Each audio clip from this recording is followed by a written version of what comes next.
观众朋友你好，我是吴国正，欢迎收看今日新历正月2日公视台记台下晡新闻。咱先来关心上要紧的几项新闻事件。中国武汉新型冠状病毒的肺炎已经拖去几若省，搁有日本、泰国甲南韩迄几国，嘛已经有4名患者不幸。日本三军总参谋部昨发表，中国解放军一只电子侦察机飞伫咧台湾海峡中间线顶北平。3年前，内湖纪录片一个3岁幼囡仔无理无由，互人压倒杀死，再去经一审判决，犯案这个王景玉同款无期徒。观众朋友，咱先来关心中国武汉市新型冠状病毒的肺炎，已经拖去到几落个省份，搁有日本、泰国甲南韩迄几国，但不幸的，计共已经有4名的患者。目前伫咧中国国内诊断确定是有218个人，武汉市内甚至有15个医生甲护士嘛去治疗。中国一个传染病专家讲，听好断定这款肺炎已经可能是人甲人咧相会。世界卫生组织嘛赶紧会议讨论看，敢要甲这款病认定做国际公共卫生的紧急事件。中国武汉爆发新型冠状病毒肺炎，疫情继续升温。干那武汉市就有198个病例，另外也扩及北京、上海、浙江、甲广东省等几个省市。中国官方21公布新增一例死亡病例，所以这波疫情累计已经有4人死亡。对此，中国抗 SARS 专家钟南山表示，武汉肺炎肯定有人传人的现象，因为武汉市已经头一摆出现15名医护人员得病，其中1个人病况严重。它的传染性呢？因为它的现在已经存在有人传人，同时医务人也有传染那么，所以这个呢是要提高警惕了。为了应应大陆武汉肺炎加重，咱国疾管署也紧急成立中央指挥中心，并且将通报定义扩大，为原本武汉来台扩大到全中国来台人。若讲出现肺炎的镜头，一律爱通报，并且依法隔离检验。另外，也针对中国香港、澳门来台旅客发放中英文对照的卫告单。他以前有一些病例呢，并没有在先前就诊断出来，因为他们后期用了一个更敏感的检验方法。跨境中國香港也唔加疏忽。如果香港我哋真係發現首宗係新型嘅冠狀病毒傳入個案嘅話咧，醫管局同埋衛生署咧係會擬定好嘅緊急應變計劃咧作出應對嘅。喺有需要嘅時候咧，醫管局可以喺48小時之內咧喺7個嘅聯網咧係各劃出一間指定嘅診所，係分流呢啲發燒嘅病人。因為中國武漢肺炎疫情已經拖到日本、泰國及南韓等3個亞洲國家。中國國家衛生健康委員會已經發出公告，將新型冠狀病毒列入法定傳染病，並且採取各類傳染病的預防控制措施。世界衛生組織禮拜3也將開會討論，今時要將這種病毒疫情宣告為國際公共衛生緊急事件。這是只有在出現上嚴重流行病時陣才會採取的罕尼奇的做法。記者綜合報道。武漢的肺炎離咱啊像愈來愈近咯。花蓮門諾病院早起嘛發表一站武漢的肺炎可疑的病例，就是一個中國籍的女性，正月16按武漢飛機場飛來到台灣，在咧花蓮旅遊的時開始偷燒現熱，目前嘛有隔開檢查當中。花蓮縣衛生局朱家祥局長講，也閣在咧採樣化驗，望民眾免過頭驚嚇。因為他是從武漢來，又有發燒，所以目前呢，依照我們的疾管署的規定的話，那這類的個案就會被列為所謂的疑似個案，疑似個案然後但是呢，我想我們也採檢，採了他的咽喉的檢體，然後又受到我們的疾管局已經做進一步的確認那我想這個今天一旦大家的整個團有一個人有發生這樣的問題的時候，那整個團呢當然就被列為所謂的接觸者。被列為接觸者，那他所經過的路徑其實都要被追蹤，都要被關注那同時他所接觸的人，其實基本上也應該要去更進一步的去了解、去追蹤的下晡2點，咱國的疾病管制署嘛有出面說明目前上屆新武漢肺炎的疫情，有9個可疑的個案，目前攏已經排除是治療這款新型的冠狀病毒，還有2個也閣在咧檢驗。另外，昨新竹馬偕病院門口有打出告示，講院內有出現武漢的肺炎可疑的病例，嘛要求民眾出入攏要掛喙罨。早起病院这边有出面说明讲，两个患者当拢有伫咧隔开治疗当中，迄张广告目前嘛已经先摕起来，较袂引起民众想过头惊吓。病院内底大家人拢挂喙暗，唔敢大意。武汉肺炎真恐怖，新竹马街病院传出有疑似武汉肺炎的病例，会觉得很害怕、担心。对啊，害怕这个传染的一个那个病毒很强这样。来看病的民众真烦恼，院方赶紧出面买货，病患目前还未确诊，院方已经采取隔离措施，请民众唔通伤惊吓。这病人是7岁女性哈，她在13号、14号，她有去过武汉，哦，13、14号有去过武汉，她是19号才开始发烧的。那20号一早上来马街的门诊的时候，我们就立即整个清空我们的门诊的空间，然后做正式的一个标准流程。按照疾管局现在目前为止新的规定，是要在确定之后，或是没有之后，还要在24小时之后再做一次肯定，然后才能够排除或是确定它是一个武汉肺炎。另外，透早病院某一个有旅游史的发烧病人来看医生，不过目前拢还未确诊，敢若符合流行病学的通报病例。今天早上有疑似一个旅游史啊，现在还在我们的检伤那个分流处理当中。好，那有这个个案从昨天到我们门诊，然后后来住院之后，我们就启动最基本我们本来就应该一直在做的，要加强。病院提醒大家一定要提高警觉，甲防备做好，但是嘛唔通伤过惊吓。出入公共场所爱挂喙暗，避免甲人接触。转去厝爱会记得洗手，一定要做好防疫措施。记者综合报道。行政院苏贞昌院长早起去到桃园国际机场视察，伊嘛破面讲，防范武汉的肺炎是比较非洲地区产生的条件，也搁较严格。苏院长嘛只是讲全面性提悬防疫的条件，毋若讲武汉飞过来的机帮爱继续保持派人去飞机顶检查以外，便来爱中国入境的飞机，当嘛开始分单，教旅客安怎样警戒这款新型的肺炎。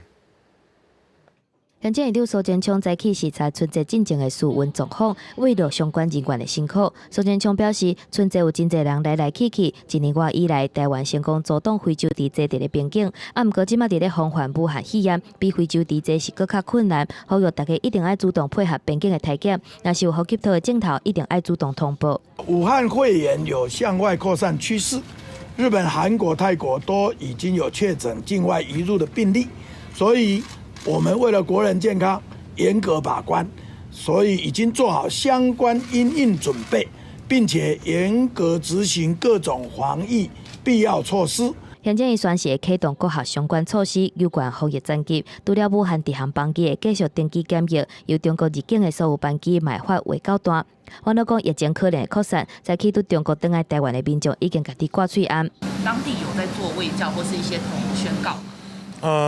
没有官方的，不过大家都蛮在意的，所以很多人戴口罩的。反正现在因为有，所以就尽量戴一下口罩。行政院呼吁旅客尽量减少去疫区旅游，因为疫情可能已经伫咧亚洲扩散。入境的旅客一定要配合相关防疫的体检措施，提醒民众，若是有中国的旅游史，而且出现发烧，还有呼吸道的症头，啊毋过却无通报，上济可能会罚款15万。记者综合报道。前线直接看，咱来讲2016年3月，台北市大湖区的街路边发生一个3岁查某囡仔无理无由，去互一个名叫王景玉的查甫人压倒抬死案件。虽然这个幼囡仔的老母王婉如女士顶日伫咧经1审这庭上尾摆言辞辩论的时，伊有请求法官就要判王景玉极刑。啊，毋过高等法院早起公布判决，也是认定这个王某人别日经过治疗，有可能会当去教化。共款判伊无期徒，这条案是还阁会当上诉者。内湖小灯泡命案，高等法院21经1审宣判，被告王景玉被判无期徒刑，褫夺公权终身。合议庭认定，王景玉虽然有事假失调症，但过犯的时阵无失去辨识控制能力，所以无适用刑法第19条减刑。虽然罹患思觉失调症，但是在犯案前有周密的规划，犯案时又刻意等候最佳时机，挑选幼小女童下手。她的辨识能力跟正常人相比，也没有显著降低，因此并不适用刑法第19条不罚或者减轻其刑的规定。王景玉的判刑维持1、2审判决的刑度，也毋过经1审判决理由甲2审无同。回顾2审，会议庭认定王景玉因为有思觉失调、辨识控制能力明显降低，适用刑法第19条第2项减刑，判无期徒刑。经过上诉，最高法院撤销发回警醒。去年底经1审言词辩论终结时阵，小灯泡妈妈王婉如表示，现有的机制无法度有风再翻。家属希望被告王景玉甲社会永远隔离，请求法院判伊极刑，也就是死刑。如果能够经过适当的治疗，仍然可以有相当程度的改善。本院合议庭因此认为，被告王景玉还没有判处极刑，永远隔绝于社会的必要。合议庭认为，王景玉有冤有告化可能，所以判无期徒刑。专案会当上诉。王景玉律师黄志豪表示，收到判决书才会当回应，因为王婉如已经当选新科立委，助理讲下昼才会以文字说明对判决的感想。记者综合报道。咱来讲，昨昏环保署举办环境影响评估的会议，审查台中火力发电厂计划要增加2只轻天然气的发电机组这条案。台中、彰化、南投这3县市嘛，拢有派副的首长去出席。因拢讲，若新的机组要增加，台中火力发电厂内底有4座旧的轻青土炭的机组，就要退休停止运转。尾手会议经过5点钟，环境影响评估决定通过。台中市罗秀燕市长是讲，这是表示中部人的心声，伊全然袂当接受。请你建立你的倾向。台中火力发电厂新起2台燃气机组，环评大会还未开始，就已经在互相呛声。环评这个会议庭事正当性引发论战，指出环保署长张子敬2015年捌做台电董事，因为利益回避只好无来，甚至连环评委员嘛因为捌接过台电的相关案件，需要利益回避，环团质疑这届环评委员组成有问题。那么多的委员竟然都跟这个都要回避，那是不是请环保署重新思考，是不是要重聘这些常常因为能源政策或是台电发电政策需要回避的？如果数量是达到这么高的数目，甚至署长都要回避，这样的整合是会让人质疑的。中火计划新起2台燃气机组，会伫2024年甲2025年分别提供总值用量，一台差不多130万千瓦，拢总260万千瓦，发电量等于是4.7台现有的燃煤机组。所以这道出席中部地区、台中市、彰化县、南投县3位副县长拢主张，4台旧的机组应该要除役。先关掉除役了哈，或者是可以拆除4个燃煤的机组，你才能够再加这2个这个燃气的机组。于燃气机组启用后淘汰既有的1至4号的燃煤机组4部备用机组应该要除役，而且要立即除役。不过台电表示，除非发生电无够的情形，若无旧的燃煤机组只是备用。4部的既有燃煤机组要转为备用，也就是说，原则上我们只会运转6部，只有在非空污剂在备转率小于8%、AQI 小100的时候，我们才会启动另外2部。会议差不多5点钟久。经济部同意加备用机启动限制，纳入10点钟排放浓度加严等等的条件之下通过环评。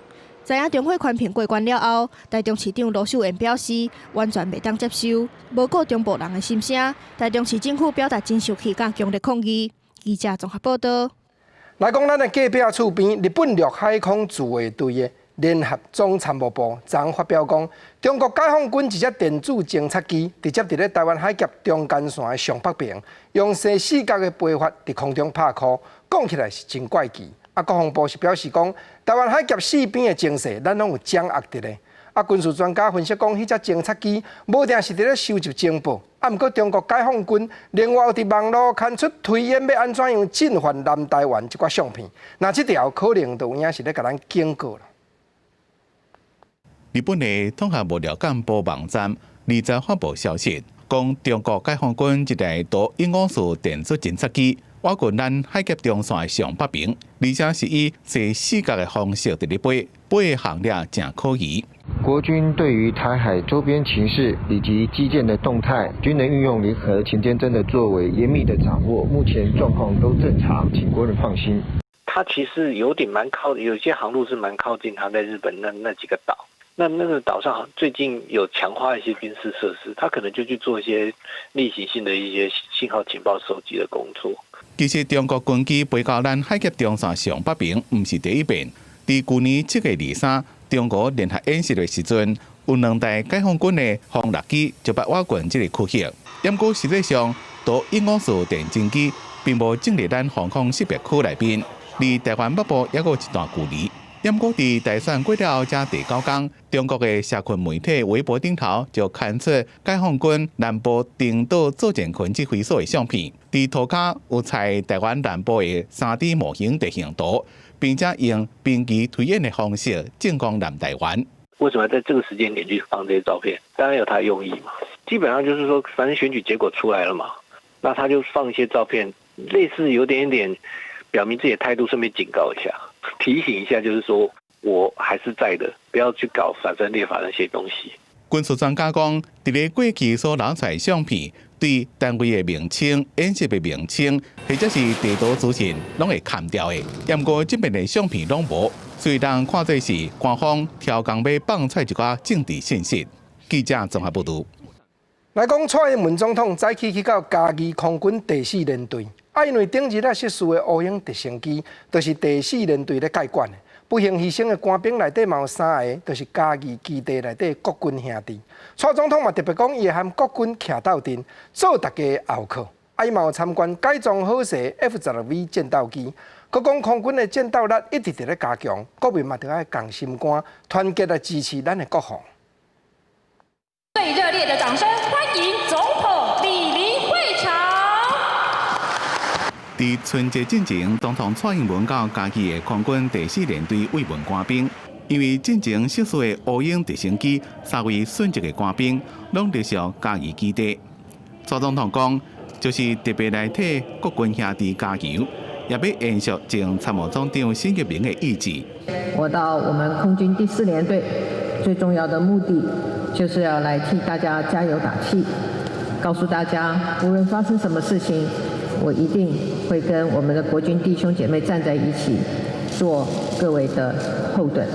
蔡总统加国防部长颜德发、国安会秘书长李大为、新任的参谋总长吴曙光最年来，空军也介绍改装完成的 F-12V， 一个海后救护队所使用的乌鹰直升机，预计伫后个月就要举行成军典礼。蔡总统也讲，空军的战力更加坚强，希望大家团结一心。我认为守护中华民国台湾从来就不是只是国军的事，而是全体国人要一起团结奋斗。只有团结一心，才能保障我们的国家安全。蔡总统也发加彩金予空军兄弟，强调国防是无假期，国军伫咧春节期间持续备战。所以也去台南的陆军第10军团继续春节进前的卫冕，提悬军方的士气。记者综合报道。国民党选举错节了后，就要补选新的主席。当捌做甲副主席的霍良斌先生，昨就宣布讲，伊要撩落去选，望讲拍拼互党紧脱开统一甲独立这款话题的束缚。明仔载国民党要搁开中常会，你想讲新北市议会蒋君宏议长，伊就计划要主张中常委的选举要押后，等新的主席选出来，才搁召开全国党代表的临时大会，讨论看新的中常委要安怎选较好势。将党主席吴敦义请示了后，国民党要进行补选，针对大选败选启动改革。对吴敦义请示的前国民党副主席霍良斌，20宣布要参选党主席，希望党会当脱离统独的争议，嘛强调党的改造要落实世代交替。我是一个过度乐观的人啊，基本上，很多人大概看到的都是问题，我看到的是未来的希望。希望这样一个带领的过程都要符合民意，民意才是决定整个党意往前走的最大力量。针对洪城郝龙斌和连胜文有意思要革命参选党主席，郝龙斌敢若回应，伊会使和党内任何人合作。不过早就宣布参选的学者张亚中认为，党的改革应该对党主席的选举开始。我们看这一次党主席的选举，还是为党内的权力团体竖起了高墙。因为代理党主席林英德提出中常委莫超过60回建议，引起讨论，包括新北市议长丁郎计划伫中常会提出建议，包括中常委选举延后和主席补选的时间分开，由新的主席召开临时全代会，要讨论新的中常委选举方向。那前台北县长周锡伟是认为，党应该先把改革委员会做起来，再来思考主席要安怎补选。能不能有自己的政策？我们能不能真正想的？规划的是符合人民的期待。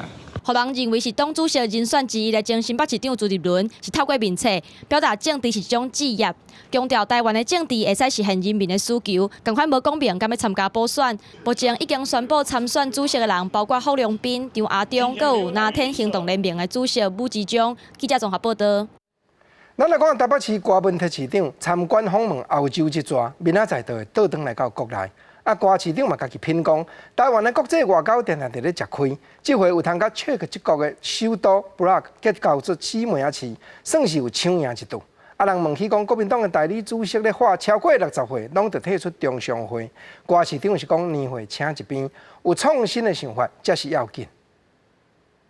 算是这么多年来，我们台湾在国际外交上处处吃瘪的，总算有个地方这个莫名其妙赢回一城哦。台北市长柯文哲去欧洲参访行程随特别结束啊，伊才感慨讲和捷克布拉格正做姊妹市，伫咧国际上算是真有面子。伊也用波罗的海3个小国家的国际处境，提出台湾伫咧强大厝边边啊，要安怎维持自主性，值得思考。不过伫咧出访的期间，柯文哲的新北蔡碧如代替柯文哲带头做代志，转去互党内外的人批评，讲伊应该爱提起第二线。柯文哲是替家己的人赞声。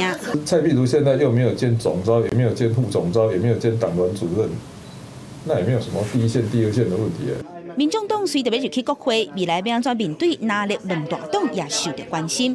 对国民党这阵伫咧全面改革，要求年会超过60岁的中常委，就爱全面退出中常会。国民党副主席郝龙斌20号搁较宣布要参选党主席。国民党认为，这阵国民党需要新的思考来做整顿。我觉得重点不是什么年龄啊，我是主张重复过去失败的经验不太容易成功，应该能不能有一个创新的说法？所以老实讲，2008年如果民进党不是换蔡英文我倒不觉得说民进党那么快可以再复兴起来。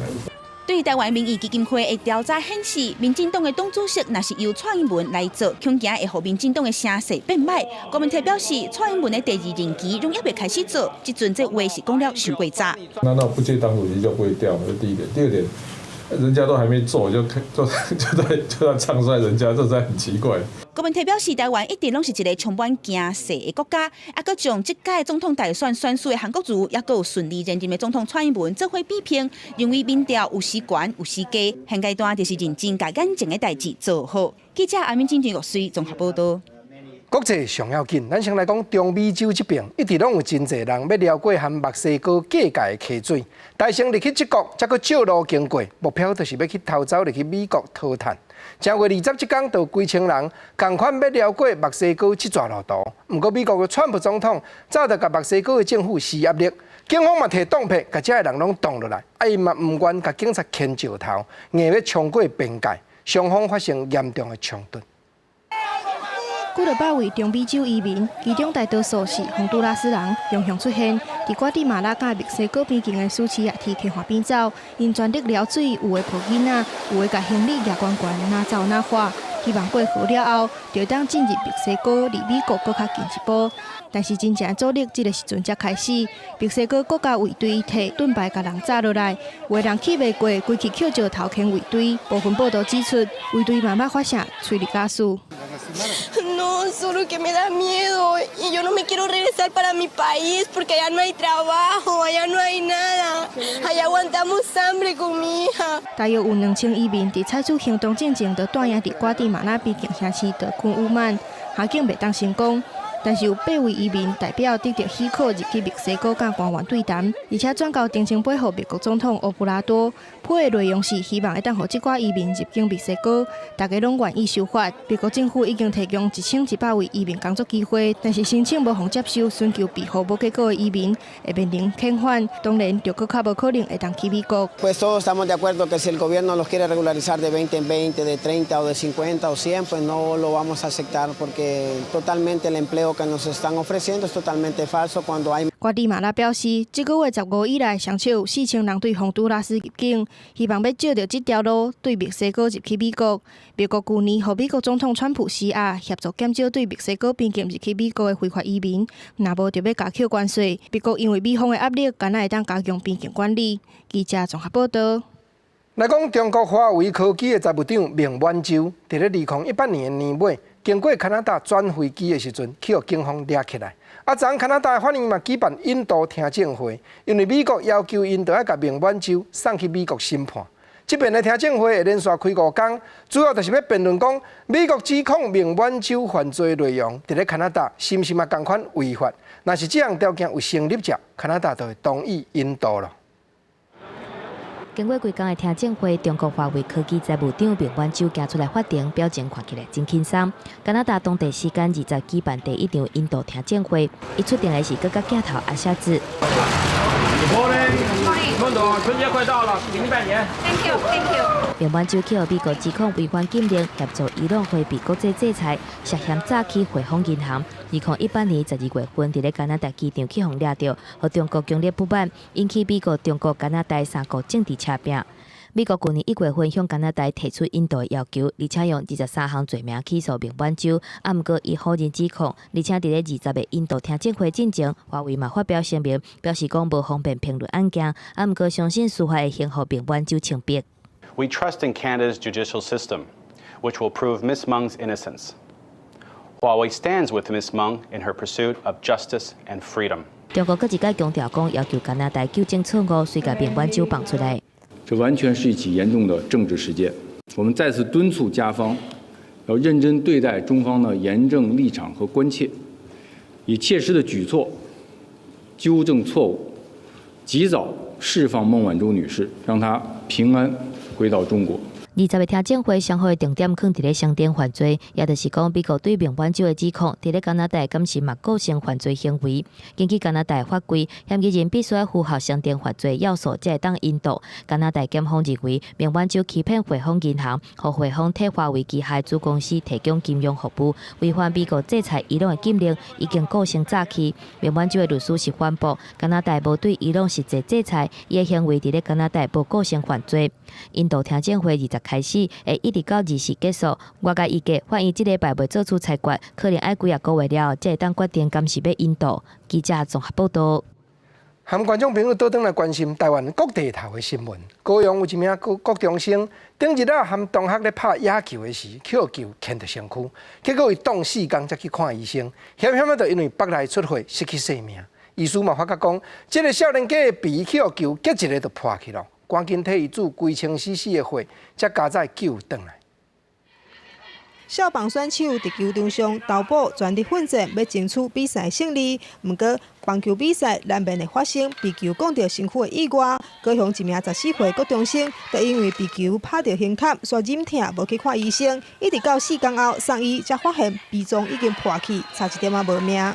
其实，当你如果是内出血的情况下，你如果发现你的有头昏眼花、肚子越来越胀、越来越不舒服、开始冒冷汗，这些都是不对的症状，就应该就要赶快来就医的。校棒的教练嘛表示，一般拢会提醒学生要戴好护具，练习闪避的动作，万一护球攻到，先休困观察。若是身体愈来愈痛，就会马上上病院。国小来讲，大概100出头、100、110就算蛮快的了。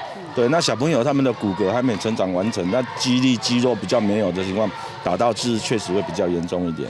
以这种情况的来讲，我们还是会送医，让医生来做诊断。医生指出，因为少年未成年，体条比重恐惊会造成抵抗力变歹，容易破病，所以医疗团队评估了后，采取血管摄影栓塞法治疗，输血就清死，救回高中生的一命。记者李小文、柯建准，台北报道。六都的高雄公园，咱来讲台中，正月19有民众发觉，伫咧台中新社昆山国校附近的产业道路，有一个石虎母去互掠动物的踏压到骹骨，不幸来死亡。尤其体重看起来，佫比较别只还较轻。当石虎保育的协会因是讲，这个月已经连续有石虎的新尸，伫咧石冈啊新社这个所在，互人发现，可见这搭是石虎有咧行踏的所在，嘛建议应当着爱加强看顾。体型无满的母石虎倒伫路边，已经无生命迹象。正后骹上会使看到骨头，看会出被塑胶锁套夹过的分只。司机敢若剩倒退完整，其他的骹脚拢有破皮红肿。目前的石虎协会理事推测，可能是着了限制被人乌白蛋，或者是强行夺走限制体力耗尽。左后脚都有很多可能就是在抓兽夹的时候所产生的伤口。所以这只石虎的脚爪基本上都已经磨损得很严重，有些已经几乎都不见。所以很明显的，这一只石虎可能是在中兽夹的情况下，因为体力不支而死亡。这只石虎是19号暗时伫台中新社被发现，保育团体为现场研判，产业道路周边拢是果园，属于高度开发的浅山区。而这只石虎的伤势真严重，可能行动不便，影响到找食的。这嘛是这个月第2件，伫台中新社发现石虎死伤的案例。而顶一件发生10号，这只石虎全身真侪所在骨折，下海嘛喙齿，推测是落石致死。保育团体表示，这嘛显示台中石冈新社顶地属于出没的隐形热区，台南市农业局嘛就会到现场来会勘。我们有委托人家调查嘛，然后调查那边是热区的，我们会去会勘，然后建议他们做一些设施啊。如果将来有要在这个地方做改善的话，建议他们做一些设施。台南市农业局表示，就会到现场了解建立生态廊道的可行性，然后对着石虎条例，嘛就会甲当地居民沟通交换意见，再度伫议会送信，希望建立保护机制。记者台中综合报道。咱话来讲台南市西港外环道的工程，做路的工程伫咧去年7月，因为牵涉到糖厂的铁基路要安怎样保存，一时暂时来停工。不过，煞去互自救会团体发觉讲，台南市工务局一来也无公开道路变更的设计，二来也无和民间的团体谈合，伫咧去年12月23，搁再继续施工。认为讲台南市政府毋若背信，另外嘛是藐视文化，早起引起到台南市政府的广场抗议。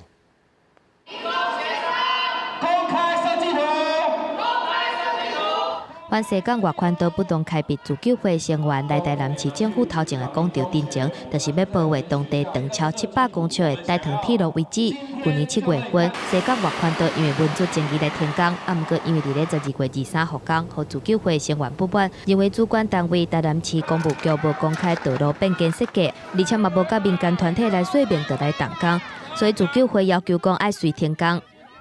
那我们觉得他们现在一定要先立即停工。第二个，要赶快公布他们现阶段变更设计图的图案，让民间团体跟铁道专家去好好的看一下，然后也跟民间好好沟通一下，再来动工。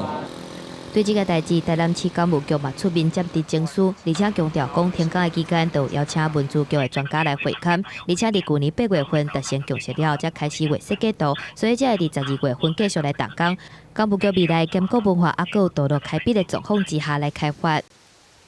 如果说这个铁轨是在我们规划的车道上的话，我们就会把它降埋到我们那个柏油路面下面，然后在上面呢，我们就会用适当的一个标示的方式将这铁轨它的整个的行走的路线把它标示出来。西港外环道伫104年经过内政部的审核通过了后，就伫咧规划设计当中。去年拄到大塘铁路文资争议，市府工务局嘛真表示咧保存文化资产，不过经过专家讨论了后，决定讲用熟悉的方式来执行。若是顺利的话，则预计2020年的9月份就完工。记者综合报道。西港这边为着文化咧拍拼，花莲县的乡亲为着家己庄头的名声，嘛打出来抗议。来讲，花莲县政府为着要解决各乡镇粪扫的问题，目前伫咧富里乡罗山村加工要起粪扫的转运站。不过，当罗山村是花莲有机稻仔主要的产地，村民嘛烦恼讲，粪扫站一个起落去，用经营遮侪年，有机米的牌子就损害了。但嘛求北部条发出抗议的心声。守护罗山，守护罗山，拒绝垃圾转运站，拒绝垃圾转运站。为着要保护长期辛苦维护的有机环境，花莲富里乡乐山村民唔愿接受南区粪扫转运站起地因征头，大家有备布条拒绝粪扫入来，控诉管府选举唔有问题，而且佮偷偷进行。居民听得非常的愤慨生气，因为在这之前竟然没有告知就，经过程序。 把这个垃圾场选定在我们原本的垃圾掩埋场做，所以我们居民组成了自救会。花莲县环保局表示，富里乡粪扫代坑场特别甜啊，所以才会伫104年争取花东基金3000万伫咧原址完成地幕变更。不过经过几摆流标，环保局决定今年定起按算5月动工。它是农地，农地也不能盖垃圾场啊，所以我们就提了一个新办事业计划，做一个土地的变更。 把这个农牧用地呢变更成特别的那个地目这样子。乐山村是全国第1个有机村，佫是花莲有机米的主要生产地。有机切爱面积约200公顷，若粪扫造成污染，对有机品牌恐惊会造成伤害。我们全国第1个有机村在罗山设置，今年要迈入第25年了，顺利的将我们的罗山的有机村加入了里山倡议的工作小组，我们真的觉得非常非常的遗憾。 花莲因为无分化路，所以各乡镇的粪扫拢爱找所在囥，才送去其他地区烧，也是带起来。环保局强调，目前搁咧和村民沟通，无强实进程就袂起。记者综合报道。来讲全国客家庄12大节庆，6队基福尖炮城伫咧新历2月初8就要举办。屏东丰田国校的学生嘛特别制作客家的香芳，要送互去现场的民众。 应用世家卡的香芳，邀请大家做伙，甲客家人敬天惜福的精神传出去。红花外草七色布，学生一项一项认捌客家芳茶啊所需要的材料，甲这物件放伫红纸内底，佮包做正古水，佮有客家特色的芳茶啊。一般的人，他们都以为这个花苞没有什么用，其实客家人觉得它的意义很重大，它是保平安的一个花苞。这些材料结合起来，代表了意涵有很多啊，因为这些花都是经过神的。 而且也有辟邪的功能。社区的时代带囡仔来做芳茶啊，这些材料拢是用敬神的客家搬花拍打了后，搁摕来加工包装，唔但会当保平安，嘛符合现代的环保概念。小朋友爱哭哈，不睡觉，老人家身体不舒服或者是人不爽快的时候，就泡来洗脸、洗澡这样的，洗了就会比较舒服一点。我们 客家很多民间的习俗，那其实都是一份祝福跟守护，那这就是我们文化的核心价值。文化是生命生活的累积，小小的芳茶啊，代表深深的祝福。这学生囡仔所做的芳茶啊，一直今年2月初8到初9，伫6队基福尖炮城来送予活动现场的民众，嘛要甲客家人敬天惜福的精神传落去。记者综合报道。 6队的小学生做香芳，台中的高中生是服务老大人。咱来讲，台中智勇高中美容科的学生连续几落冬，伫咧年尾拢会去一寡庄头，替老辈才会时代义务加头章，佮检查量。这学生囡仔虽然经验是了有较欠，不过工课做着是顶真佮用心。老大人嘛讲，头毛加过有新烟，因拢感觉真满意。 提家刀甲螺仔正认真办事，大家头章，确实看起来是真专业。毋但帮长辈设度新的造型，佮有热情的服务。台中智勇高中美容科的学生已经连续真侪冬，拢到庄卡来提供免费的服务。来体验的，毋管是老大人也是囡仔，拢感觉满意佮舒适。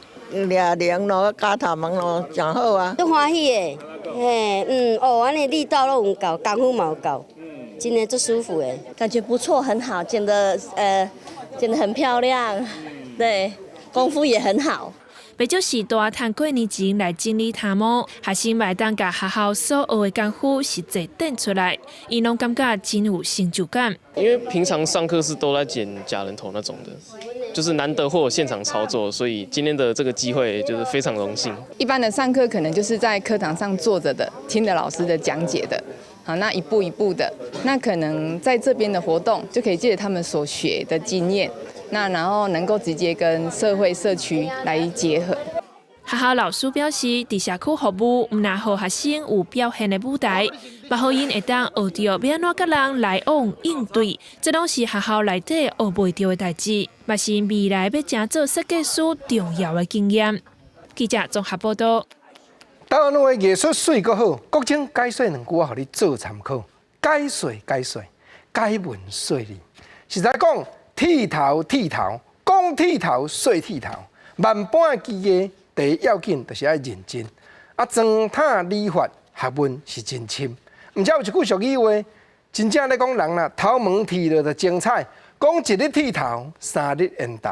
国情啊嘛知，有真侪咱遮的观众朋友讲到剃头，哇，气曲足侪。有个人讲吼，我要考试进前无爱剃头；有个人讲我若要跋巧进前无爱剃头。实在讲啦，剃头是好代志。你若会晓装他，会晓甲你整理好看，这理发师工艺是真深呢。毋则即句一日剃头，3日缘投，满世界逐所在都有底去听。毋过讲到剃头吼，俗语话讲起来嘛咧批论人生的经历。你想讲有另外一句，原来咧讲剃头，毋过伊上毋是讲一日剃头，伊是讲一个剃头。一个剃头安怎样？一个剃头，搁一个变现，这要安怎样解说？煞毋知讲剃头师傅，若要剃到你的耳孔的时阵，小可闪一下，加头小可掠一个浪芳，就加会行咧。另外边仔佫徛一个变现的，安尼敢有通？无怪啦，即句俗语话正就是咧讲吼，咱人有足侪迄落多处一举，即个工课都毋免加做的，你煞着爱补干呢，大家遮尔无用。你一个人做就好啊，总无讲一个剃头，佫一个变现，吼。或甲讲规家口啊，为着你一个，安尼无用甲大粒汗、细粒汗，这加做的啦，毋免遮费气，毋免舞甲遮复杂啦。毋则即句讲一个剃头，一个变现。你讲伊一个剃头，一个变现，我哪晓甲你应呢？伊讲吼，你无了解啦，无了解安怎？无了解讲吼，我本身嘛拄学尔啦。虽然一个剃头，一个变现，这也毋是我要爱，这嘛真无奈啦。因为我是毋捌剃头，去撞着好手的啦。当然吼，即两句俗语话意思是无相共，是国情啊硬甲捡来斗做伙，袂输敢若用对答的方式来表明。啥做毋捌剃头，撞着好手的，所以毋知影讲头一摆剃头师傅出师要出来共剃头，结果坐落剃头椅啊，迄个煞好手啦。平平讲要剃头，你若讲无流喙手的要剃，毋着真简单。看到好手的，你袂惊，伊煞先惊啦。伊讲毋捌剃头，撞着好手的。即句的解说意思真简单，就是讲我就毋捌，我毋捌去做着即项工课，结果吼头一回煞去撞着即个特别复杂的过程，毋捌做着即项工课无要紧呢。真正讲头一步互你去做，普遍得的无互你做啦。头一档就互你担的，头一档就互你担迄个足复杂的，毋则讲毋捌剃头去撞着好手的。这拢是民间的流传，甲剃头有牵连的俗语话。讲起来，咱遮的高中的学生去甲老大人服务甲剃头，国情看得是真甘心。台中这边另外佫有一个555基金会，因嘛甲石冈的国中生合作，派志工甲国中的学生做伙带老大人出门去款过年的用品。毋若讲遮的时代是甲真欢喜，学生囡仔嘛通会使学着安怎样照顾老大人。因为台湾已经是高龄化的社会，看顾长辈这款工课，实在讲是正人的。学生塞轮椅，甲阿公阿嬷做伙洗超市，为着鼓励家己大个老大人出门行行咧办年会。556基金会甲石冈国中合作，提供大家老大人1000块，互学生囡仔陪因欢喜买物仔。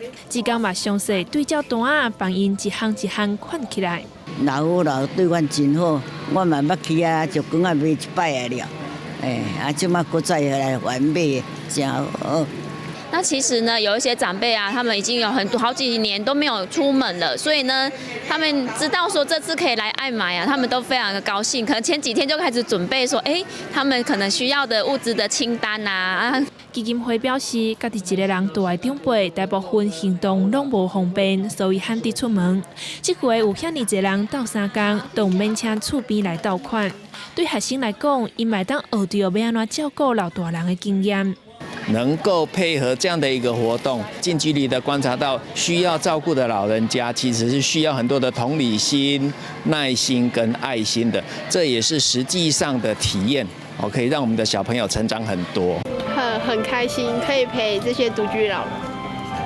怎么说？以前有这样子过吗？没有，因为我没有当过什么陪伴志工什么的。主办单位表示，这摆活动增加囡仔甲长辈斗阵的机会，而且嘛希望这家己大的老大人出门买家己真正需要的物仔，欢喜来迎接新年。记者综合报道。台湾嘛是亚洲头一个国家通过立法，让同性的恋人结婚。不过，若爱人是外国人，尤其因迄边的国内还未同意同性恋会当合法结婚者，伫咧咱台湾嘛是共款袂当登记。台湾伴侣权益推动联盟这个社运团体，他就出面呼吁讲，望蔡英文总统会当支持这条外国的同性爱人结婚的法律赶紧通过，将因眼内所看到性别平权的气格保护十全。今年过年，凯莉要是无法度完婚，希望台湾通过同志婚姻专法，伊要是袂当甲马来西亚的伴侣结婚，伊的伴侣为着顺利留伫台湾陪伊，已经30外号人，佮申请来台湾读大学，大学就无毕业啊，只好佮刷落去读研究所。但是研究所也有毕业的一天，所以其实我们现在也对未来也有点迷茫，会有很多的支出，所以觉得其实经济上是很吃力。từ台湾甲外国同性伴侣行的大约有200多对，照即卖法律，若外国同性伴侣的母国同志婚姻无合法，是袂当伫台湾结婚。民团指出，虽讲台湾同婚是亚洲第一，毋过袂当甲母国同婚无合法的外国伴侣结婚，煞个台湾尔。怎么样独一呢？全世界现在包括台湾在内有27个国家允许同性婚姻，然后唯独只有台湾是对于同性婚姻的条件要求呢，对方必须来自同婚合法的国家。到打有2对下国同婚个案去户政申请结婚登记受拒绝，这条案有律师协助提起诉愿，另外一条案也已经拍行政诉讼。义务律师诉求，若外国法无保障同性婚姻，会害国民未当甲外国伴侣结婚，无合宪法保障同性婚姻基本人权的价值。户政机关也是法院就排除外国法适用，直接照台湾法律，互2个人会当结婚。记者综合报道。咱过来讲婚礼，为着要纪念国际出名的歌后邓丽君今年67岁生日期，婚姻县政府和埔中乡的邓丽君文化协会，伫咧过年时要举办邓丽君67思君的音乐会，佮宣布要甲当年新历正月29定做邓丽君日。毋若讲音乐会尔，咱也来去邓丽君出世埔中这的纪念园区，佮会当看到真侪旧相片。嘛若像搁再一摆听到邓丽君美妙的歌声，看到伊演过迷人的形影。街头艺人演唱着邓丽君经典怀旧的老歌《甜蜜蜜》，是真侪老一辈人的甜蜜回忆。为了要纪念国际流行音乐歌手邓丽君67岁名单，文化府将1月29号定为邓丽君日。21号上午，邓丽君的弟女出席记者会，嘛讲到对姑姑邓丽君的生活回忆。我对姑姑的印象大概是我在小学的时候，那时候她已经不住台湾了，但是每年过年的时候她都会回来，然后每次都会很期待姑姑回来，因为她都会带各种就是世界各地不一样的东西。来到埔中乡长阳村这间山海院的小房间，民国42年，邓丽君就是在这出世的。现在这个山海院已经被文管府定落为历史建物。将标底面带着邓丽君成长的相片，只要民众来到邓丽君出生地纪念园区，就看得到。邓小姐早期的一些照片，也有她当时出生的照片，还有她就是还小时候，就是都会跟着我们一些军中里面的一些抗热队出去表演的一些照片。缅怀这一位就是我们代表华人非常重要一个音乐的人士。那同时呢，我们县长在整个这个云林县的这个愿景的规划里面，我们也将在虎尾的这个央广设定为未来就是发展邓丽君 IP 影视的基地。云林埔中乡长阳村是邓丽君的出生地，目前这个所在已经征收维护保存。要开放的歌迷和游客来参观。1月29号，邓丽君纪念日的音乐会，希望吸引邓丽君的歌迷前来。麦当到邻近的乡镇行行，带动云林地方的观光发展。记者云林报道。咱来讲故宫博物院内底人气足旺的国宝，即个肉形石，头一摆伫咧国内出门展览。头一站是去到彰化县，县政府佮配合即个主题，推出控肉饭的行销活动。开始展览头一天，就有真侪民众欢喜来参观，看国宝嘛食好料理。一透早，彰化县立美术馆还未开馆，就有真侪民众来排队。因为原本刚落伫咧故宫博物院展出的国宝肉形石，第一届伫咧国内其他所在来展出，真侪还未亲目睭看过肉形石的民众，拢感觉相当新奇。很丰富，然后觉得很精彩，因为我们要去看那个肉形石，应该是机会不大，因为它在台北。那个石头就跟空肉饭一样，对，很有创意。故宫博物院表示，去年中定出故宫国宝出游的专案，彰化县争取到第一个展出的地点，会选择肉形石来展出，是因为控肉饭是彰化的名产之一，配合行销更加会使创造话题。因为彰化的控肉饭很有名，那所以他们就说，那是不是可以把我们故宫国宝里面很有名的这一个肉形石来展？这个国宝出游到彰化，除了肉形石以外，刷来还有黄玉鸭、白玉金奶子等另外4件国宝，会分做3梯次到彰化来展出。不过国宝到院外来展出，都有一定的风险。彰化县文化局为了展出，嘛做好万全的准备。它的要求就是整个场馆要恒湿恒温，好，所以我们为了达到这个标准呢，我们也投注了相关的经费来改善我们展场的设施，让确保我们相关的文物呢，在这个环境展出环境是非常的安全。同时呢，它也要求整个安全维护的部分哈。彰化县文化局强调，国宝安全维护一点嘛袂使凊彩。伫咧运送过程，甲总统维安同款，专线拢爱开放车顶来通行。美术馆原本1名保全嘛增加到2名，另外搁再派出3名配称的警员，24点钟轮6班来进驻，专工来保护国宝安全。记者彰化综合报道。人讲大人爱趁钱，囡仔爱过年。实在讲，旧的过年已经时到日到，囡仔爱过年，就是因为英国过年气氛真热烈。不过现此时，农村的人口拢搬去都市发展。当台东县鹿野乡永安村，因就推动农村再生。当年伫咧过年暗前3日，拢叫村民做伙来做甜粿，将早期农村过年迄款热烈的气味，认真要搁找倒转来。点来糖水煮甲浓度拄啊好，村仔内的妈妈骹手溜了的将糯米菜切成一片一片，赶紧放入点来，才会当互糯米菜甲糖水充分的淋做伙。有经验的村民讲，要做出好的甜粿，关键就是糖水的温度甲浓度。较正确的是爱摕开，倒落水落去看，伊内底会沉淀凝固，才会当摕。完全淋做伙的糖水甲糯米菜，村民搁同齐将铁鼎刷出去火炉。地鼎冷气进前，至少爱3个人，同齐用棍真紧的拉，搁煎甜粿。因为过这项工课实在是真费力，村民轮流做真趣味。煎好的甜粿来参加的村民拢有机会吃到，但拢讲真有古早味。这是台东县鹿野乡永安社区发展协会逐年伫农历过年，为了前3天举办的全村种年粿系列活动，找回过去的农村年味，少年人也欢喜回来同齐做。因为家里人会过来这里，然后就大家一起来做年糕这样子。前2天要先把米这个浸泡水，然后再磨浆，再压水到这个今天做年糕的时候就开始分组。未少村民也会带着小朋友来看传统年粿是安怎做出来，然后提钱买做好的年粿，欢喜撒回去厝过年。记者综合报道。观众朋友，因为冷气团变了有较热，另外就是水汽较无遐饱甜。意思讲，今仔日气温了有较升悬，无遐冷咯。因为透东风的影响，东半部会落阵雨，其他各地区是侪云到好天。不过暝甲日温度相差嘛是真大。咱若要出门，就要加套衫，唔通去感着。明仔载天气变化啥款？咱来看各地头详细的资料。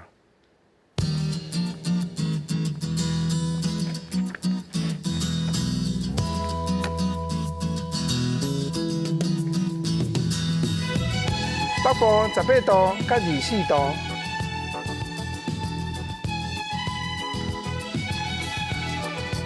台中彰化、云林、南投、嘉义19度到26度。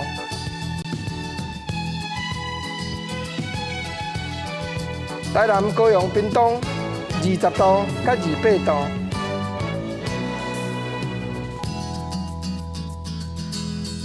宜兰、花莲、台东19度到24度。